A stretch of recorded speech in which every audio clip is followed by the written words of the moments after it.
ये एक ऐसी उलझी हुई वारदात थी जिसे सीबीआई ने भी सुसाइड बताकर केस बंद कर दिया।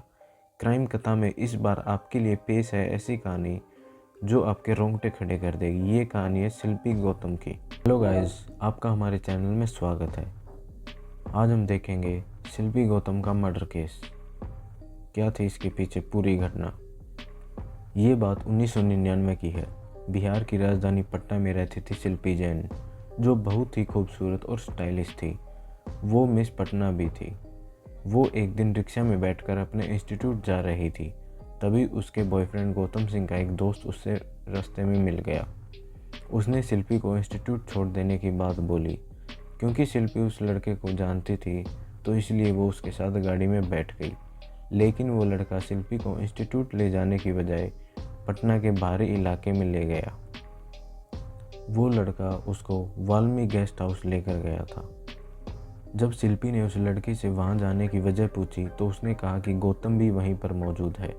गौतम के वहां होने की बात से शिल्पी शांत हो गई। इसी दौरान शिल्पी के वहां पहुंचने की जानकारी गौतम को मिली तो वह भी भागा भागा उसी गेस्ट हाउस पहुंच गया। क्योंकि गौतम जानता था कि वाल्मी गेस्ट हाउस अय्याशी के अड्डे के रूप में जाना जाता है और वहाँ गलत काम होते हैं। गेस्ट हाउस के अंदर का नज़ारा देखकर गौतम के होश उड़ गए। वहाँ एक कमरे में कई लोग शिल्पी की इज्जत लूटने की कोशिश कर रहे थे। गौतम शिल्पी को बचाने की कोशिश करने लगा। दोनों मिलकर उन दरिंदों का विरोध करने लगे, लेकिन उन हवसी दरिंदों के सामने उनकी एक नहीं चली। बताया जाता है कि पहले वहाँ शिल्पी के साथ सामूहिक बलात्कार किया गया और फिर उन दोनों की गला दबाकर हत्या कर दी। उधर जब देर तक शिल्पी इंस्टीट्यूट से घर नहीं पहुंची तो उसके घर वाले परेशान हो गए और उसके दोस्तों जानने वालों को फ़ोन करने लगे, मगर उन्हें शिल्पी के बारे में कोई खबर नहीं मिली। थक हार कर शिल्पी के घर वालों ने पुलिस के पास जाने की सोची, मगर अगले रोज़ तब भी पुलिस को उसका कोई सुराग नहीं मिला। वो 3 जुलाई 1999 का दिन था। रात के 9 बजे थे। बिहार की राजधानी पटना में गांधी मैदान थाना इलाके में आने वाले एक बड़े बंगले में 2 लाश मिलने की खबर पुलिस को मिली। सूचना मिलने के बाद पुलिस उस बंगले पर पहुंची तो गैराज में खड़ी एक मारुति कार में 23 साल की युवती और करीब 28 साल युवक की लाश बरामद हुई थी। उनके बदन पर पूरे कपड़े नहीं थे। युवक की पहचान गौतम सिंह के तौर पर हुई और युवती की पहचान शिल्पी जैन के तौर पर हुई। मौके पर पुलिस ने पाया कि गौतम के शरीर पर ऊपरी हिस्से में कोई कपड़ा नहीं था, जबकि शिल्पी के बदन पर सिर्फ एक टी शर्ट थी, वो भी गौतम की। जिस बंगले के परिसर में तलाश समेत वो कार खड़ी मिली थी वह गौतम का ही घर बताया जा रहा था। गौतम के पिता बाहर रहते थे, वो अकेले ही वहाँ रहता था। अब सवाल यह था कि दोनों ने आत्महत्या की थी या वो दोनों किसी बड़ी साजिश का शिकार हुए थे। इसी बात को लेकर देर रात तक पटना पुलिस के आला अधिकारी मगजमारी करते रहे, लेकिन जैसे तैसे जांच आगे बढ़ी तो इस मामले के तार तत्कालीन सत्ताधारी दल के बड़े नेताओं से जुड़ने लगे थे। यही वजह थी कि पहली नज़र में पुलिस ने इसे प्रेम प्रेमिका के आत्महत्या से ज़्यादा कुछ नहीं माना। पुलिस अधिकारी अभी इस मामले की पहली तफ्तीश कर चैन की सांस भी नहीं ले पाए थे कि इस वारदात को लेकर चौतरफा शोर मचने लगा। मौके पर मुख्यमंत्री राबड़ी देवी के भाई साधु यादव भी पहुंच गए थे। लिहाजा पुलिस ने फौरन दोनों लाशों को कार से निकालकर पोस्टमार्टम के लिए भेज दिया था। हालांकि गौतम का परिवार उस वक्त विदेश में ही था। यही नहीं, पुलिस उस कार को ड्राइव करके थाने में ले गई जिसमें लाशें मिली थी। इसकी वजह से उसमें मौजूद अधिकतर फिंगरप्रिंट भी मिट गए थे।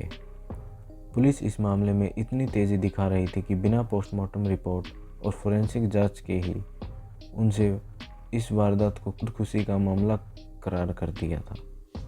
पुलिस पर न जाने कौन सा भूत सवार था कि रात में दोनों लाशों का पोस्टमार्टम कराने के बाद फौरन दोनों लाशों का अंतिम संस्कार भी कर दिया, जबकि गौतम के परिवार से वहाँ कोई मौजूद तक नहीं था।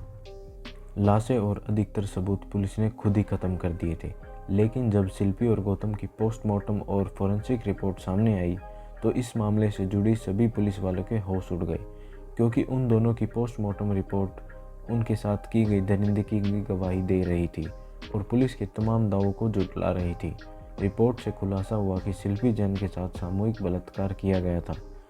उसके कपड़ों पर वीर्य के जो दाग थे वो एक से ज़्यादा लोगों के थे। उन दोनों के जिस्म पर खरोंचे जाने और जूते से पीट जाने के निशान भी मिले थे।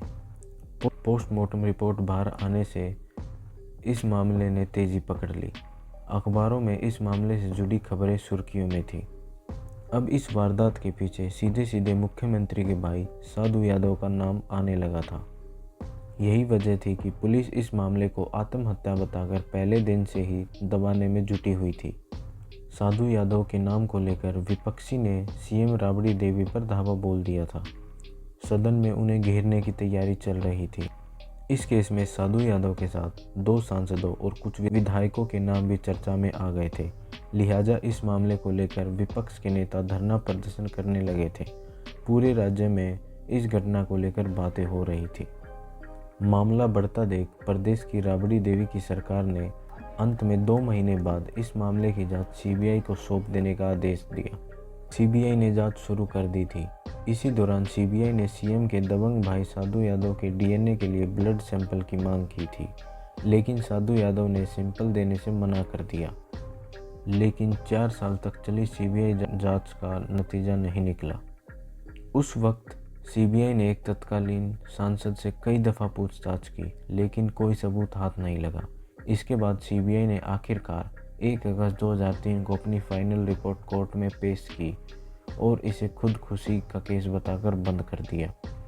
सीबीआई ने अपनी रिपोर्ट में कहा था कि दोनों ने जहर खाकर हत्या की है और शिल्पी के कपड़ों पर मिले वीर्य को पसीना बताया गया। सीबीआई की फाइनल रिपोर्ट बिल्कुल वैसी ही थी जैसे बिहार पुलिस ने पहले ही बनाई थी। मगर सीबीआई की जांच और रिपोर्ट से शिल्पी के घर वाले असंतुष्ट थे। शिल्पी का भाई प्रशांत इस मामले को लेकर लगातार आवाज़ उठाता रहा। वो इस केस को रीओपन करने के लिए भागदौड़ करता रहा। इसी बीच 2006 में अचानक प्रशांत को अगवा कर लिया गया। पुलिस ने भी उसके अपहरण की बात को सच बताया था, लेकिन अचानक वो 2 दिन बाद लौटकर घर वापस आ गया था। इसके बाद उसने इस केस को लेकर कभी मुंह नहीं खोला। पुलिस भी पता नहीं लगा सकी कि अपहरण किसने किया था। फिलहाल 2006 के बाद ना तो किसी ने इस केस की बात की, ना ही ये मामला किसी की जुबान पर आया। अब ये कहानी सिर्फ एक खुदकुशी का मामला बनकर पुलिस और सीबीआई की फाइल में दम तोड़ चुकी है। मैं आशा करता हूँ आपको हमारी वीडियो ज़रूर पसंद आई होगी। ऐसी ही वीडियो देखते रहने के लिए प्लीज़ हमारे चैनल को सब्सक्राइब करें।